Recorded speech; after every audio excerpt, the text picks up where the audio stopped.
difference, one cup at a time. Yeah, this is tea time. Yeah, making a difference, one cup at a time. Tea time. So be sure to grab your tea, grab a seat, and tune in to Miss Liz. Tea time. Making a difference, one cup at a time. Tea time, yeah. Tea time.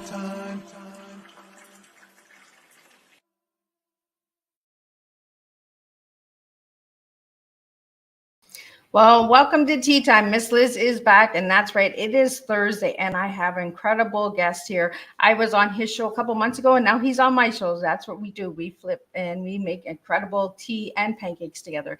So I have the incredible Tony Lynch joining me today on Tea Time. But before we get all that going, we're gonna get you over to Miss Liz's YouTube channel. Subscribe, ring that little doorbell, and you'll be notified when all these tea times go live, and you can watch them at any pace, anytime, anywhere that you'd like to. And then we're going to get the disclaimer going. We're going to get the bio. We're going to get Tony in here. We're going to spill a strong tea on tough, equipped, and adequate. I got it right. I had trouble with that word. I was practicing all afternoon with that word, but I got it. And we're going to serve a different type of tea in this house. That's why we do not serve a beverage. So you do not have to drink tea. You can have coffee. You can have a glass of wine. You can have whatever you're comfortable drinking. So let's get started. Disclaimer for Miss Liz's Tea Time live show. Miss Liz and myself is going live using StreamYard. Before leaving a comment, please grant StreamYard permission to see your name at StreamYard.com. Please be advised that the content brought forward for any Tea Time show hosted by myself, Miss Liz, is always brought forward in good faith. However, may bring forward dialogues and opinions that are not representative of my platform. The facts and information are perceived to be accurate at the giving time of airing. All Tea Time guests and audience participants are responsible for using their good judgment in taking any action that may relate to the discussion. The content brought forward may include discussions for some where they may be emotionally at risk. It is significant to know that the show is engaging in discussions, forums only to offer and inspire awareness and connection, and is not providing therapeutical advice. If you have any questions about the disclaimer or the panelist discussion, you may freely contact me, Miss Liz, through my email at bookingmissliz@gmail.com. Moving forward, should you choose to voluntarily participate in today's show in any aspect, I myself, Miss Liz, welcomes you. And should you decide that the show is not made for you at this time, I respect those wishes and will see you at a later show at a later date and time. Now, a little bit on my guest. Well, my guest is a friend. He's not just a guest. He's a friend, and he's family. So Tony Lynch is the founder of the nonprofit Memories of Us Limited, grief support for men, and the Global Grief Network. Host of the podcast Grief Let's Talk About It podcast, and the #1 international bestseller author, My Journey into the Grief World started when he lost his son from unknown causes, followed by his mother 2 years later, which eventually, through some really bad choices, led him to lose everything for the 18th time in his life. He fell into a dark place. Eventually, he began to plan out his suicide, in which he was almost successful. But as they say, that was his aha moment. That's where he started to understand the process of grief, just from a different perspective, from a man's perspective. And since then, he has followed a path of creating space for men like himself to be supported, and began to process and understand his grief. So let me get Tony in here and let's spill some tea. Welcome, Tony. Hello, my friend. How you doing? I am doing good. And yourself? I am doing well. Thank you for having me on your show today. Excited. It is a pleasure. So, Tony, I'm going to take you back to when you were a little guy. So who was Tony as a little guy, and who's Tony now? Tony as a little guy, I was like your little artist, right? I loved drawing, right? I taught myself how to draw when I was around 3 or 4 years old. I think I made a distinguish between stick people and real people. And if my mother was around, she'll tell you that ever since I made that that distinction, I began to teach myself how to draw people, right? So I would remember things as a young child, and I would sit down and I would draw them. Cartoons. I loved He-Man and G.I. Joe and Transformers, and I I always loved drawing them. And my little sister, she loved My Little Pony. So I used to draw her comic books for her, and I love riding bikes with my friends, um, just typical kid stuff. And at the age of 6, my life changed, and I had lost my innocence, which changed everything. Although I'm still my mother's son, I I had another side to me that that had started coming out, and I guess that's where my life really started to take a turn into a really dark segment. On one side, it was like Dr. Jekyll, Mr. Hyde. On one side, I'm my mama's son. I'm a straight A student in school. Um, on the other side, I was different. I had an understanding of the world at the age of 6 that there was people that was capable of doing really bad things to people. So in the same sense, I'm still trying to live a normal kid life, but I'm very cautious about how I move. I became very protective of myself and my younger sister, and it was just something that I just never talked about, but I've always carried it with me. So, Tony, did your family ever know what happened to you when you were 6? I told them. No one believed me, and so at the age of 6, it dawned on me that no one's ever going to believe that this just happened to me. So now on the other side of that, I can now use it to my advantage. Because since no one believed that it happened to me, well, that meant that I can do something about it. And either one or two things are going to happen. Either the person that's doing it to me, when I do this to him, he's either going to have to reveal what he did to me. Yeah. It's going to turn out bad for him. Or he's going to have to keep it a secret and have to heal. So he chose not to say anything, but he also stopped. He never messed with me after that again. So, Tony, do you believe that nobody believed you because you were a man? Yeah. And that's what it was. I was actually told, boy, nobody does that to young boys. You need to look out for your sister, right? You need to make sure that don't nobody do that to your sister. Don't be coming in here lying. And I was like, okay, all right. Well, I'm telling you what he just did to me, right? Even my father, no one ever believed that people were capable of doing that to young boys, right? It was like the neighborhood secret. Everybody knows about the guy, but no one's going to do anything. So when you say anything, it has to be hush hush. We don't talk about the child molester in the neighborhood, Yeah. right? And that's what it made me feel like. But again, there's ways that you can look at that, and in the way that I did, and go, okay, you don't have to believe me. You don't have to believe me, but I'm definitely going to use it to my advantage. So I did. When he tried it the last time, I put a knife in his stomach. Oh. And I told him, I said, go ahead, scream. Go ahead, please. Because then when you scream, you're going to have to explain why I'm up here with no clothes on at the age of 6 years old, and why your pants are down, and why you have a knife in your stomach. Or you can leave me alone. You never touch me again. You just have to deal with that, because you can't go to the hospital. Because you're going to have to tell them that I did it. And when you tell them that I did it, well, I'm going to tell them what you did to me. Yeah. So he never messed with me. It definitely changed me. I vowed to never let anyone ever hurt me again, and or my sister.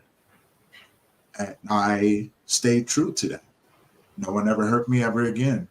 But it did turn me into something. If I thought that you was going to try to hurt me, it made me devious. I was going to get you before you got me. Yeah, and that's what we talked about when I was on your show, right? Is that flight or fight? Right.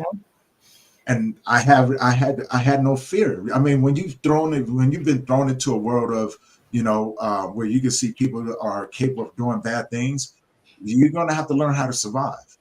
Because now, when the people that you trust that look just like you are capable of doing these things to you, well, you're going to have to learn how to maneuver in that world. And sometimes you're going to have to make decisions that you may not like, but they're necessary in order for you to survive. So I chose to survive the best way I knew how. And I got really good at it.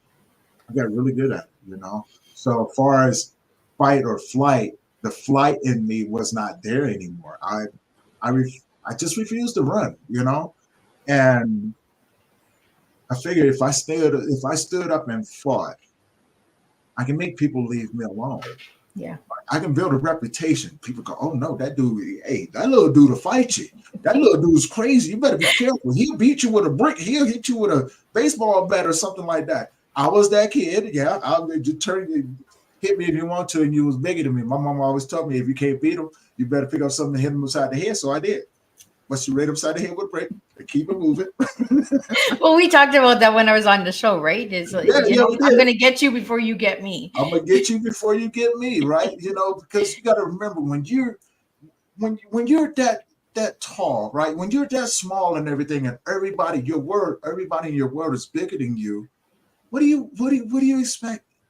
How do you approach that situation? Yeah. You have to learn how to protect yourself, or you're going to be a victim. And I'm not much on playing the victim.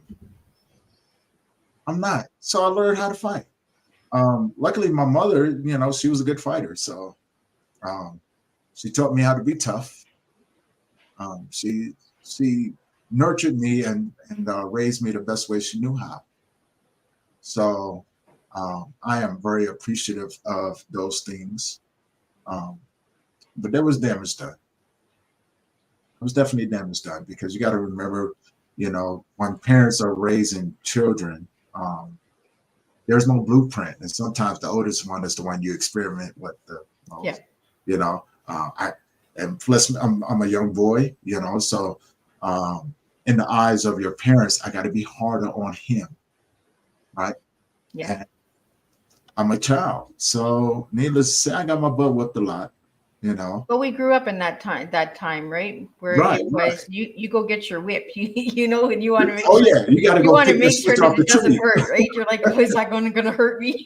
Yeah, you got to go pick your switch off the tree. Like, no, I don't want to pick the switch off my tree. What makes you think it? No. And and they played a cruel joke on you, right? So when they say, go over there and get the switch off the tree, you pick your own, you come back with the little small one.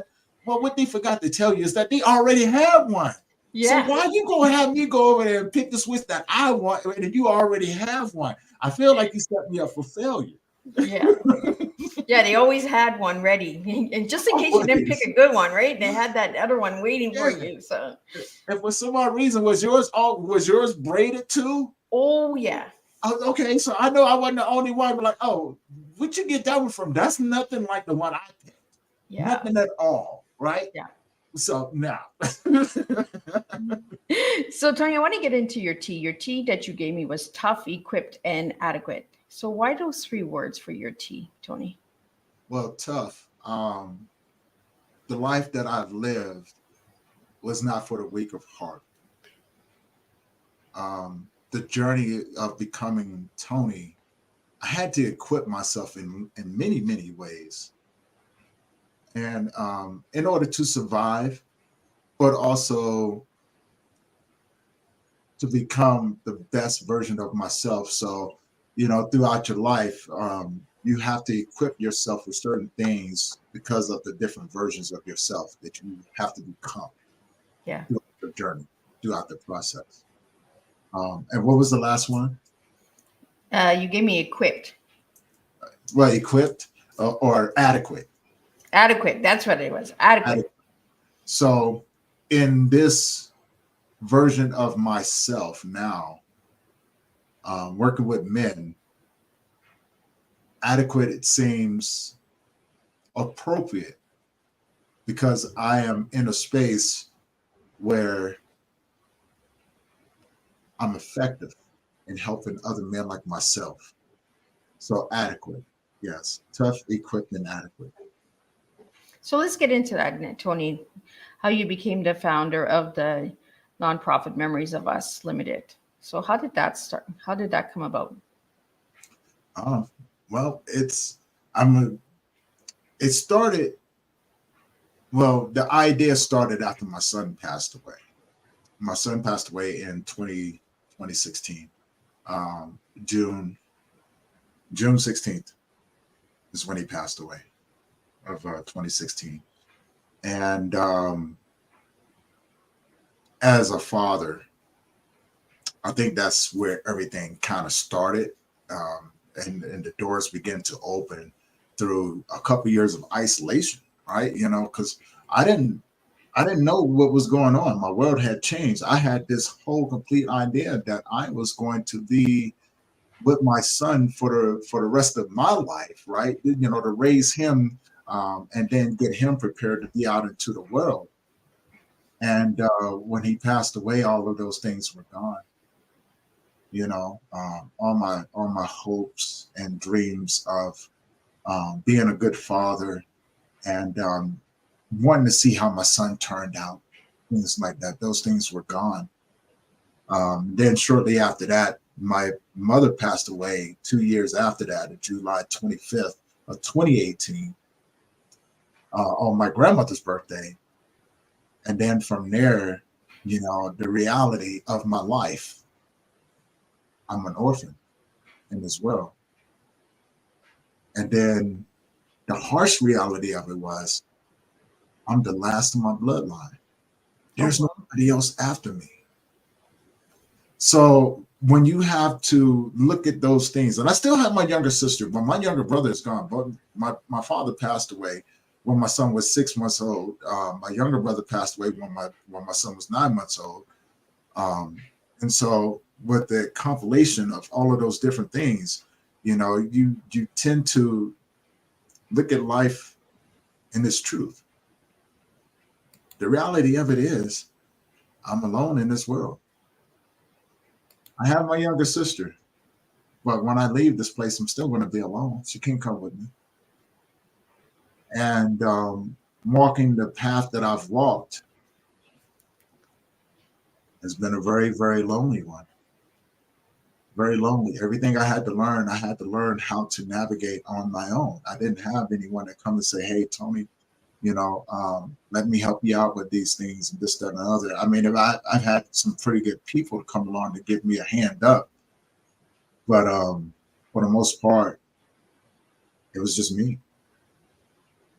And so after after my mother passed away, I tried to run.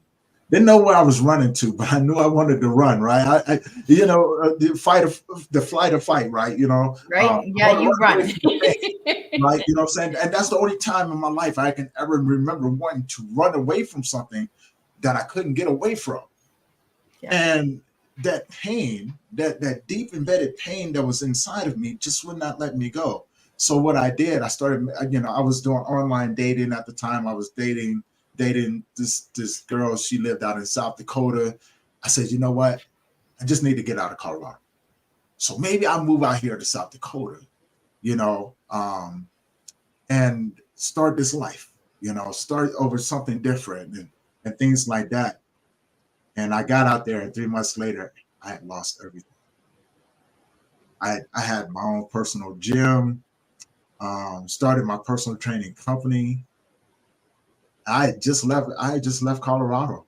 I had lost everything. Everything. I am now in a foreign place in the middle of winter with nothing.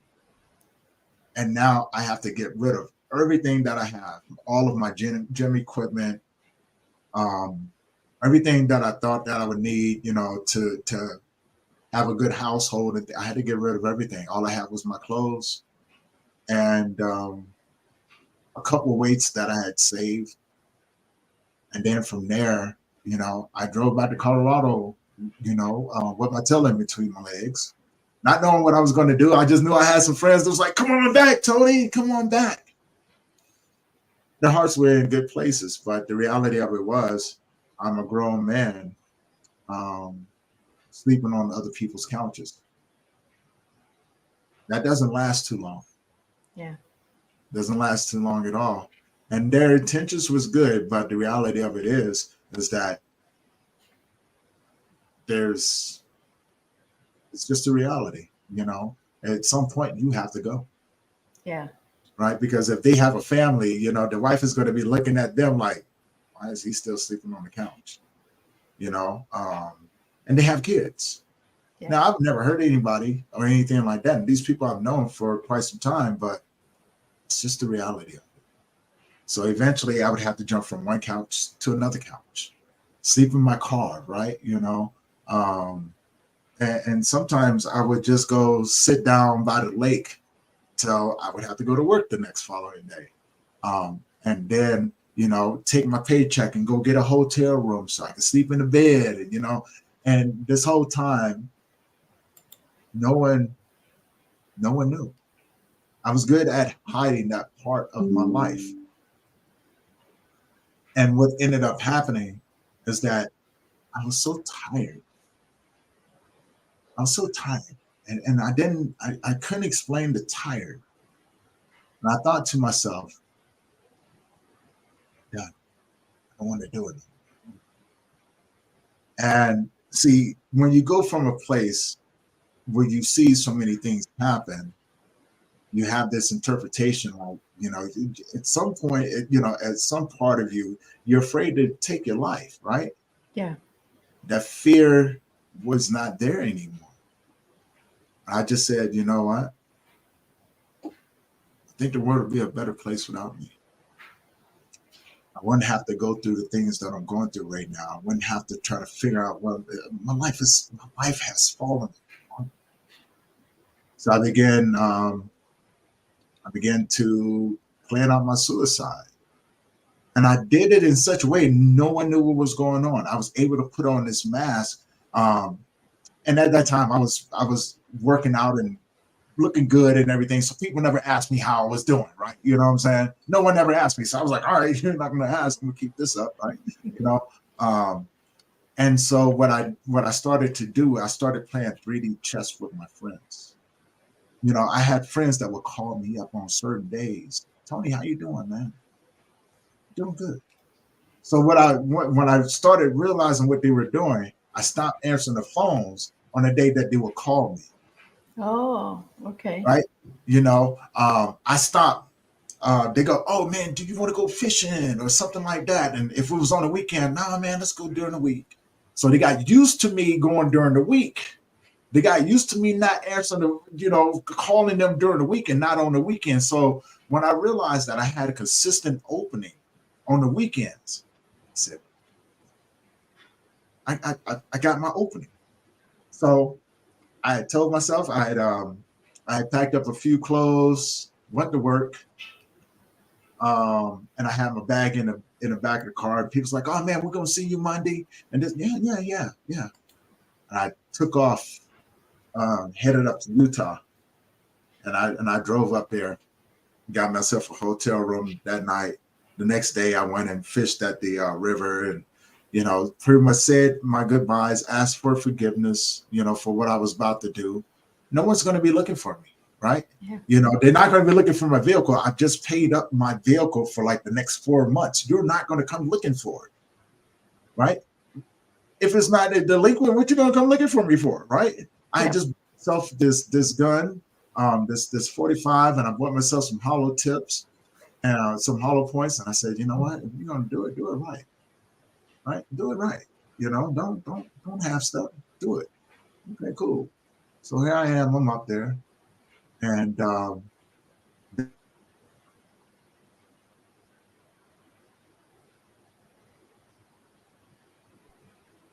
I was going, yeah, please forgive me for what I'm about to do, but I can't do it no more. Mom, grandma, dad, brother, son, hold a place for me, because I'm coming to come see you soon. Sunday night, checked out at a hotel. I went over, drove out to the middle of the Moab Desert. There's nothing out there. It's just me, the mountains, and the night sky. And I just sat there for a minute. And I remember 2 seconds away from pulling the trigger, and this voice had called out to me. Now, although I had made this decision, the last thing that I wanted to do was do it in front of anyone and scar them. Yeah. Right? Plus, no one knew where I was. I mean, what do you follow me for, right? You know, no, you're home somewhere, right? You know, and when that happened, like clear as day, Liz, like we're talking right now, clear as day, Tony, scream. I was like, ooh. I took the gun and I threw it in the front part of the vehicle, and I sat there for a minute, hiding in between the door and the front seat of the car, looking around. And I was like, so who's out here with me? And it got quiet. So I reached in and turned on the lights to the vehicle, and there's nothing else out there. So I jump up and I'm looking around. You know, I didn't see no cars come up back here, and I'm the only one out here. Right, that should have been my first indication, but it wasn't. You know, I was like, somebody followed me. So I'm looking around, and you know, it's still nothing out there. In that moment, I sat back down. I said, you know what? It's my mind playing tricks on me. I'm finished. I'm gonna finish this. And the voice said, "Hey, psst, no, let me talk to you for a second. Just clear some talking to you, Liz." Wow. For a second. I was like, what do you mean? Who are you? That doesn't matter. Let me show you something about your life. And in that moment, I started having a conversation with this voice. Like, you don't want to have a conversation with me. I'm a nobody. No one's going to care. Just let me go. Yeah. I said, no. Mm-mm. I said, look, I get it. Whatever, right? You know, but what do you want out of me? And the voice said, got something for you. And it proceeded to say, let's read the book of Tony. And I began to read this book of Tony out of my whole entire life. And I wanted to be the victim so bad to justify what I was about ready to do. You know, what about this time when I was 6 years old? Yeah, you know, had you not gone through that, you wouldn't be able to help the people that you come across to. Well, what about the 18 times I've been homeless out of my life? What about the 24 years I spent in the gangs? What about the 5 years I did in prison for a crime I never committed? What about all the friends that I've lost along the way? What about the people who tried to kill me? What about the you know what I'm saying, the women who hurt me, who tried to hurt me and things like that? Yeah, I know. Yeah. But had you not gone through this, you wouldn't be who you are right now. Well, I'm a nobody. Yeah, but no, you're not. And I couldn't justify it anymore. And because everything that I found on me, right, and said, no. I was going, well, what about all these times and things like that? But I never left you. The time that you needed me, I put you in a place and made sure that you had food in your stomach and a roof over top of your head. I said, let's look at this, Tony.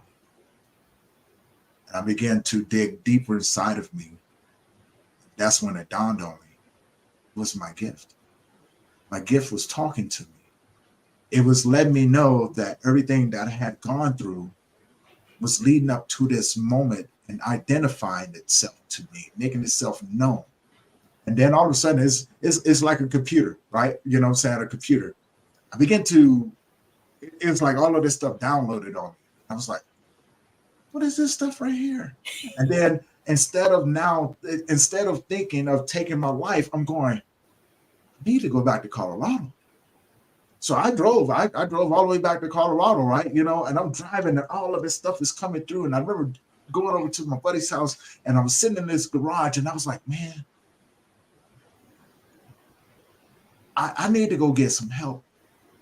He goes, what do you mean? I said, dude, if I told you right now you're going to be upset with me. I said, but I'm going to be honest with you. I just drove all the way back from Utah, and I wasn't supposed to be here right now because I was going to take my life. My buddy looked at me. He swallowed. He was, Tony? I was like, yeah. I was like, step back. He said, okay. What do you want to do? I said, I need to go find some help because I don't know what this thing is, right? Yeah. But I need to go find some help. And I went out and I was looking for support groups, and I found variety of support groups, right? None of them geared towards men. They had, there was some that was like, oh, for parents and children, and then for women and children and things like that. So I would go to the one where I think that men would show up, and I'd go there. I'm like, there's no men in these groups. Yeah, where are they all hiding? Yeah, where the men at? Right? I'm in a room full of women, and then and they looking at me like, "What do you mean? I'm not talking to you.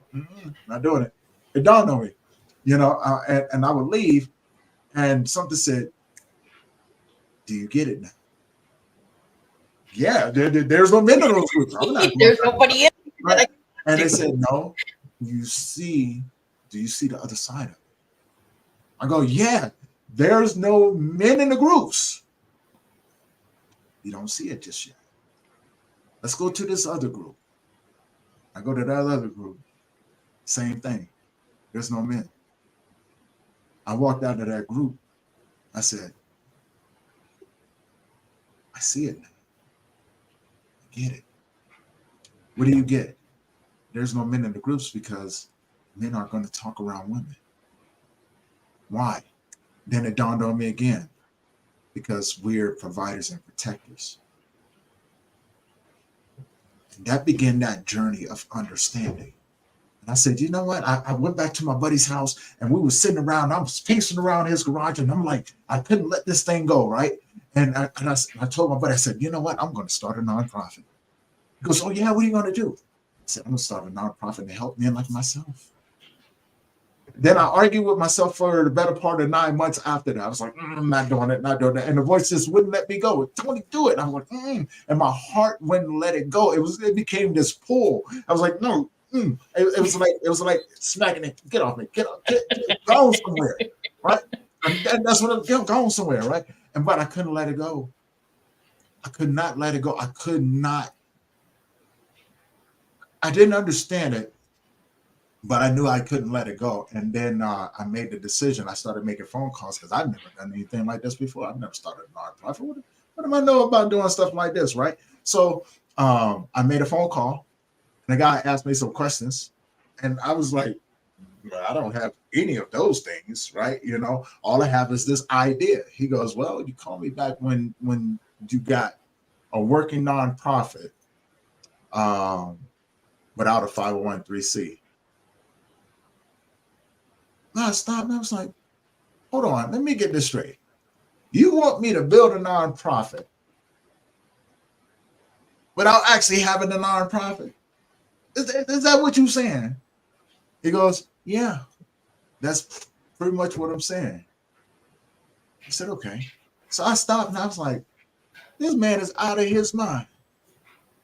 This man is out of his mind. And then, I'm such an introvert, right? But I knew there was something about it. And I was like, when I told my buddy, I said, man, I need to, I'm going to do this. I just don't know how I'm going to do it. So now, granted, for the type of work that I was doing was trying to get into, there's no blueprint for it. There was no men's groups out there. There was no nonprofit, based around men that I could follow. Right. And I was like, well, how am I supposed to do this? Right. And, lo and behold, opportunity started to present itself. I began to go into these little networking events, and I began to talk about my nonprofit as if it already existed.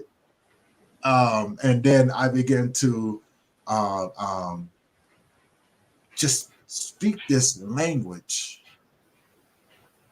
that I wasn't familiar with, but I was very familiar with.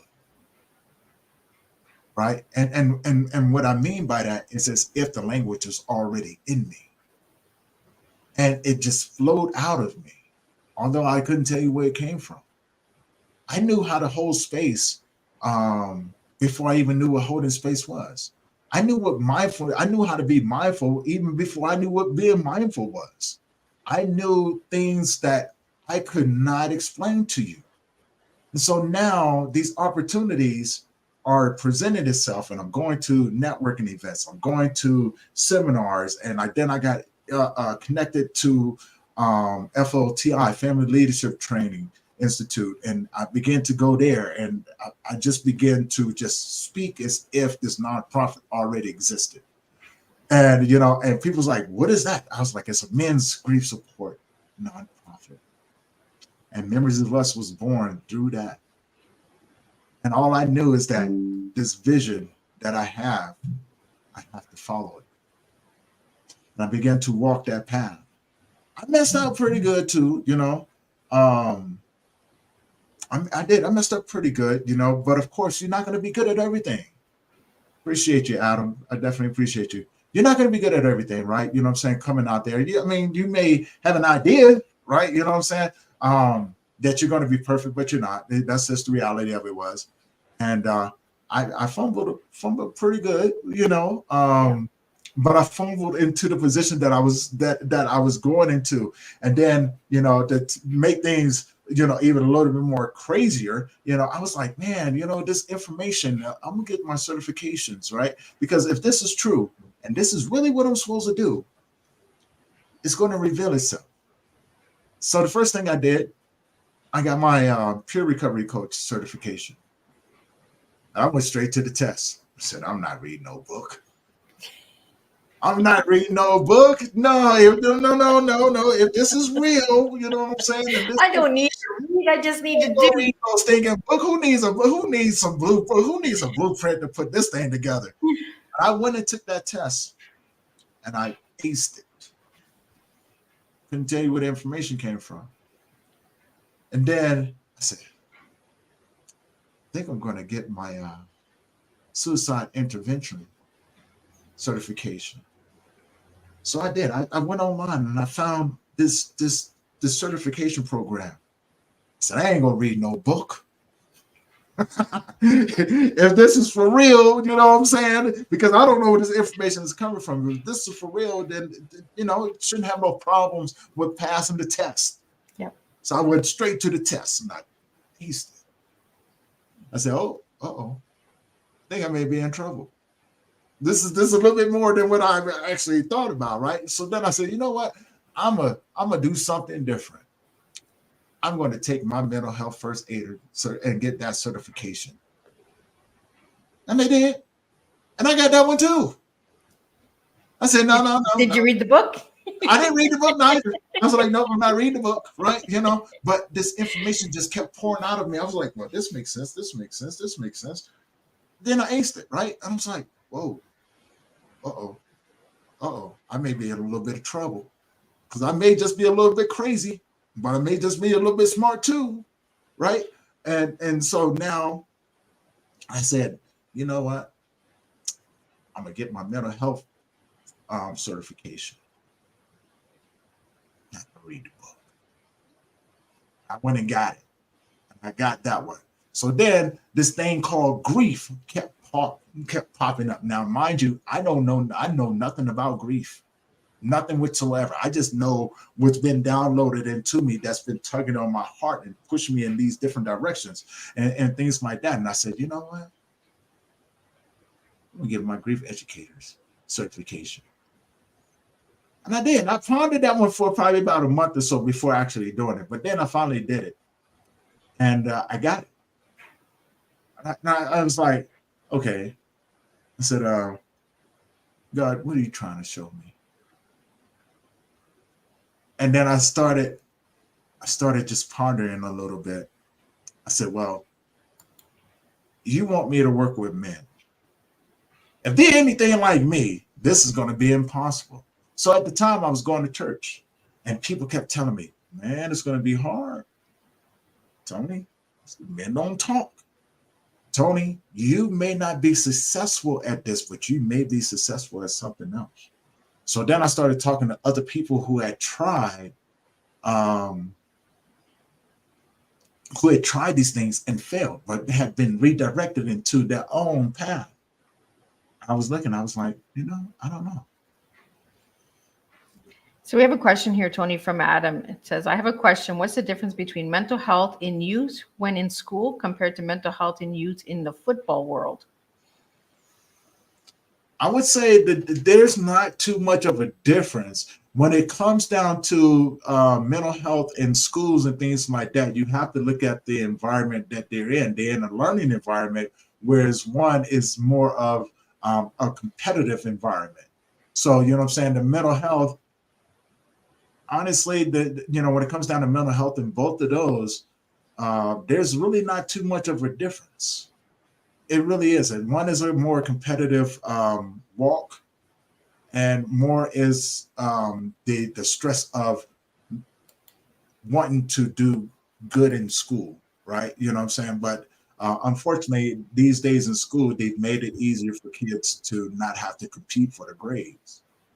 And when it comes, and that same scenario can be played out on the football field, basketball, any sort of sports environment.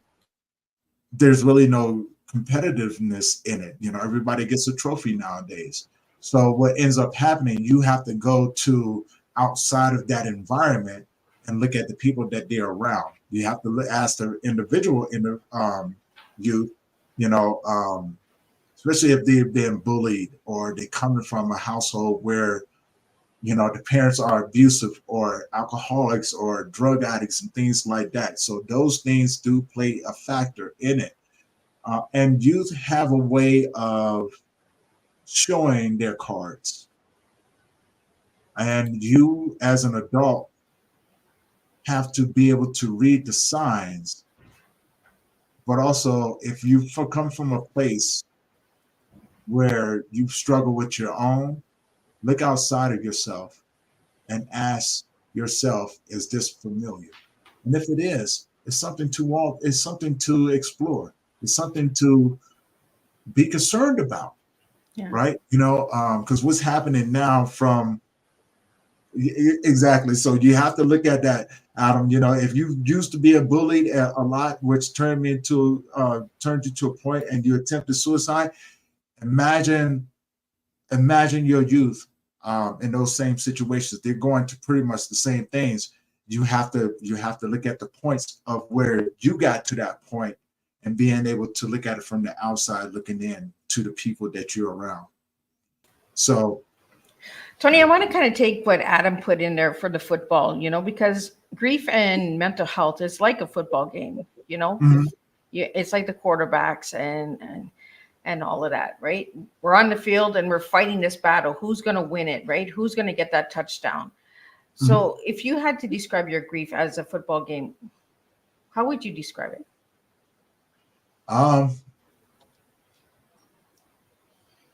My mental health was the quarterback. My trauma was the tight ends. My addiction to alcohol was my defensive lineman, right?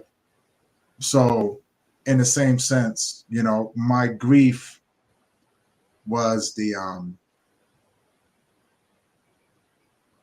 running back. It was my sneak play, right?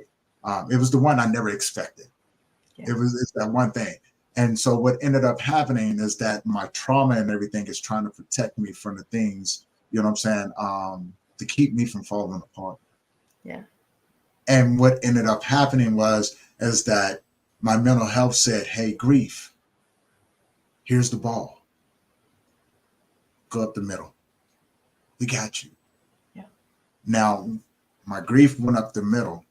And what ended up happening is that it unfolded everything else that was trying to protect me. And it left me wide open to run. I have a destination. I have this grief that's going down the field, spilling out everything that is me. There's no more hiding anymore. Eventually, the education that came along with it was my touchdown. And every play since then I've scored. See, I wanted to go into the football game with you because men would understand that, right? Men understand football. And, Yeah. sometimes we have to go down a different avenue in order to understand it. And, football is a good way of explaining it because you were able to all the different players, all the different locations of where the players were. But you were Mhm. also a football player in your youth years. And that's why I wanted to go back to the football because Adam talked about the youths and football. So I wanted to go Mhm. back into that and understand what football means to you, Tony.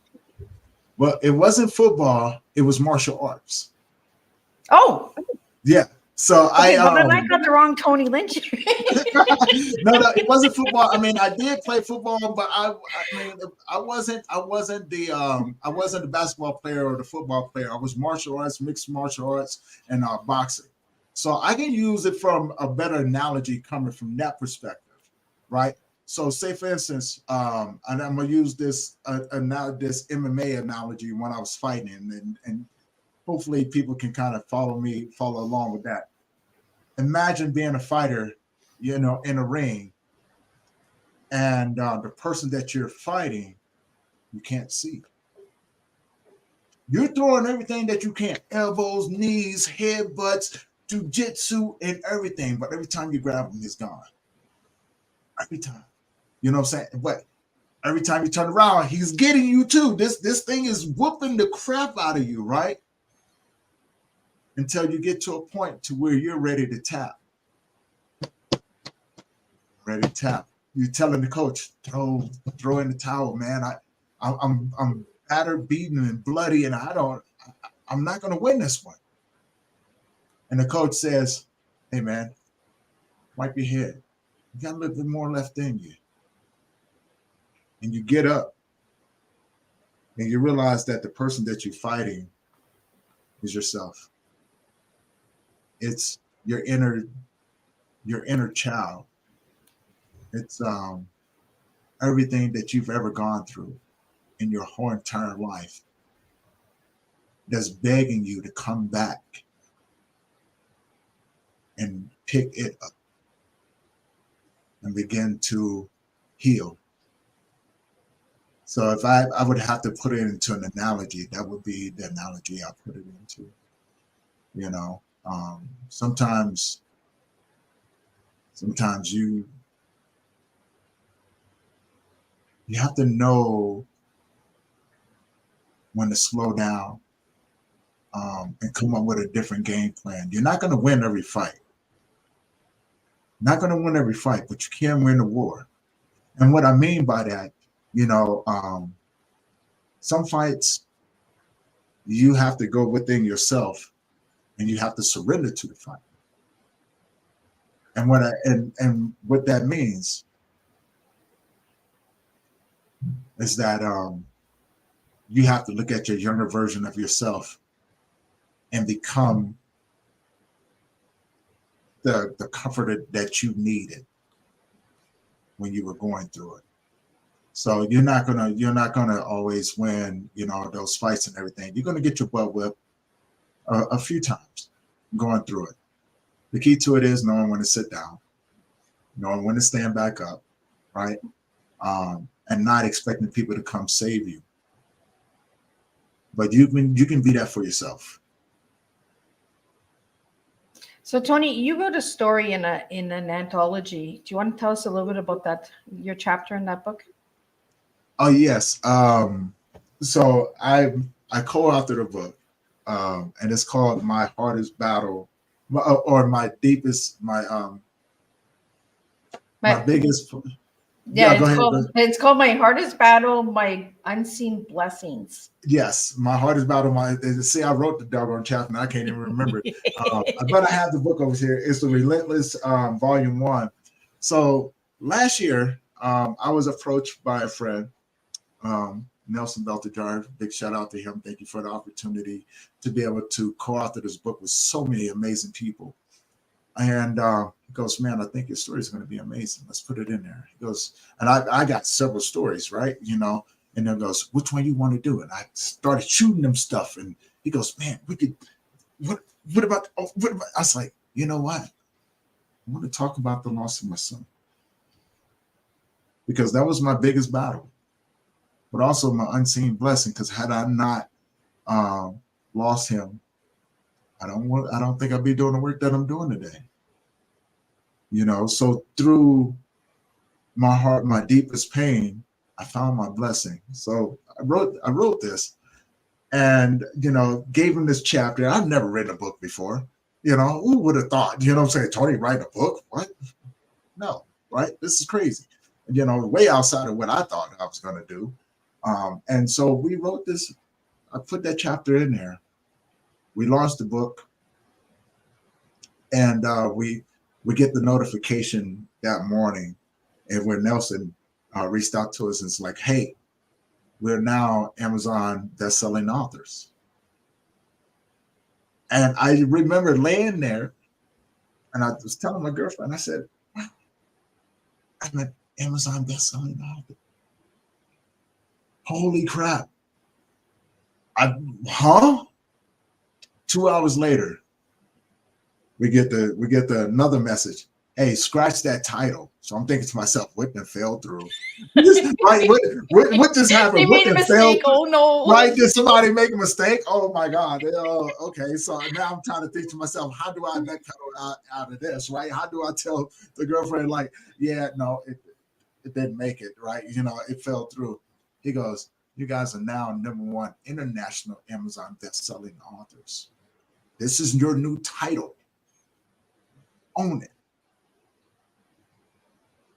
Ms. Liz, when I tell you the sense of humbleness that came across me,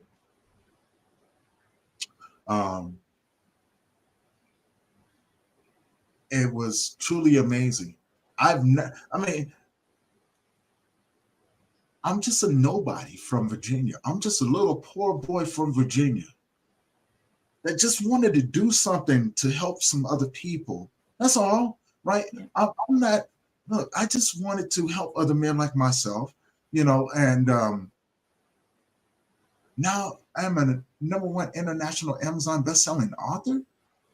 Huh? I just wanted to have conversations to show people that they wasn't by themselves. That's why I started podcasting and things like that. Now I look at where I'm at right now, and I would say I didn't see this coming. I just wanted to live within my gift. I wanted to be a good servant, fulfill my contract with this world, right? I wanted to use what I had learned and help others. And here I am, international best-selling author. And I get to meet people like Miss Liz, and have them on my podcast and share stories, right? And I can come on Miss Liz's podcast and have a great conversation with her and share stories again, and help those who are watching, to give them hope. Because I would tell you, if you knew the person that I was and the person that I am now, you would understand why I'm humble. I've been humiliated. I've been corrected and redirected. I've been a fool several times. I've had to hold myself accountable for a lot of things that most people wouldn't even look at, relationships. I had trust issues. I've been molested. I've had people that I thought that was friends try to kill me. I went to prison for 5 years for a crime I never committed. I've been homeless over 18 times out of my life. Like, when I say homeless, I mean strictly I've lost everything. I've lost almost all of my friends. I've lost my parents. I've lost my younger brother. I've lost my son. I have 2 girls that, if they was to tell you the story, it would tell you a story of me being a deadbeat dad. Couldn't deny that. Only thing I would say, if you knew my life, you would know why that I didn't want them around. They were a hell of a lot safer being where they were than being with me. I've had my ass whipped by life, not by people, but by life. I've had to climb out of some pretty crappy places. But I sit here in front of you, Miss Liz, in front of everybody else, and I would say, if I can do it, I know you can too. And that's what it comes from. That's where the etiquette and the, everything else. This is where my tea comes from. I come from a place of understanding that I'm not perfect, and I knew what it took for me to get here. And I come from a place of understanding. I want to help those other men out there like myself and say, hey, look here, brother, I will walk with you. I may not understand everything that you're going through, but if you will allow me to walk with you and share some of what I have to give you the strength to get through your days, allow me to do that, because I will give it to you freely, openly, and without any expectations. That's who Tony is today. So Tony, you gave me the one word survivor for yourself. And now I get it, because the book of Tony, you had to survive. Yeah.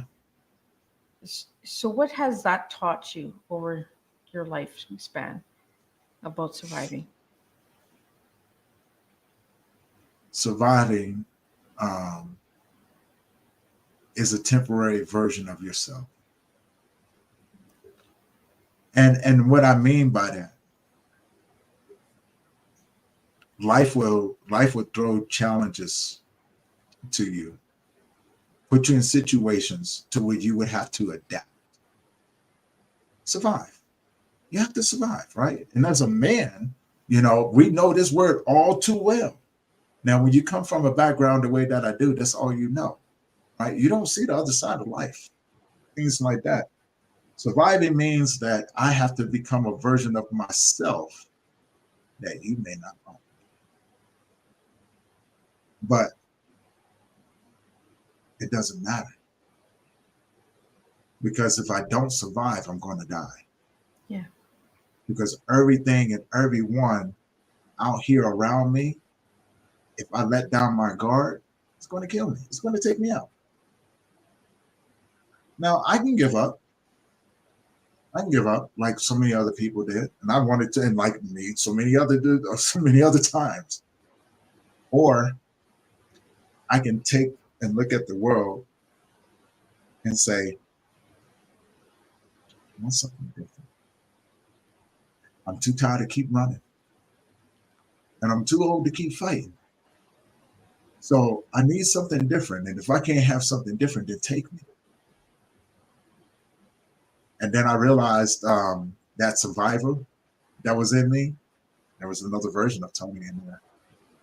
And I began to look at life going, you know what, this brown dirt over here, it just needs some little tender love and care, right? You know what I'm saying? That's all. It just needs some little tender love and care, right?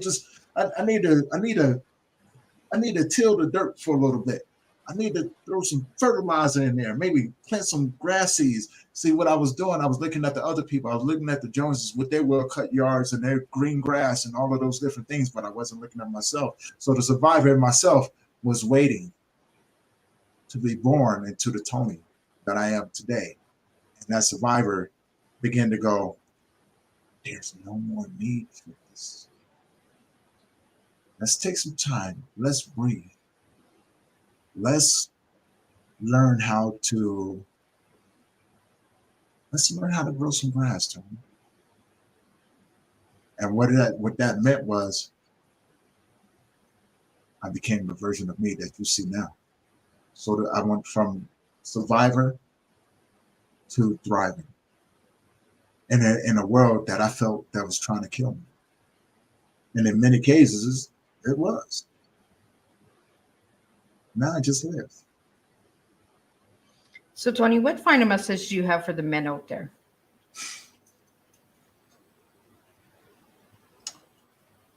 Not everybody is out trying to hurt you. So if you could, in your journey of grief, begin to live life as if you're not afraid of being hurt, the right people will come along and will walk with you if you allow them to. Allow them to, because there's people like me that have walked that path before. I would love for you to invite me into your space, just so you have somebody there with you. And if not, reach out to me. I know some other people that will too. But not everybody's out to try to hurt you. So, Tony, if anybody wanted to reach you to be on your podcast, how could they reach you? They can email me, tolynch46@gmail.com, and just say, hey, possible podcast guest. We'll set up a time. I give you my calendar invite. You come on, and we'll talk. Make sure that you're a good fit. And then when you come on, I would do my best to give you the best experience that you possibly have with a great conversation. And or they can go check it out and see how I do it. And the link that you have up there, thank you, Ms. Liz, for putting that up there. You can go there and check it out. And let me know what you think. Yeah, I think that's the best way for anybody to see what Tony does and how engaging Tony is as a podcast host. Go over to his YouTube channel, give it a quick subscribe. Support for support. We grow together. Yes. Tony, I really want to thank you for sitting and having tea with me today, because it was a pleasure. Thank you to all the listeners and supporters. Thank you, Adam, for joining in. Thank you, Lakita, for your presence. And thank you for just supporting Teatime, because without the support, we could not do this. Again, Tony, thank you so much. I really had a good pleasure with having this conversation with you. We will be back at 7 p.m. with Skull Games, where we're going to bring some awareness to sex trafficking and catching predators, because that's what we do with Teatime. We bring some real good, strong awareness to topics that need to be spoken about. So until then, I will see everybody at 7 p.m. Eastern Standard Time. Until then, keep sharing your tea and keep spreading the tea. Be yourself, and we can make a difference one cup of tea at a time. Thank you for having me on.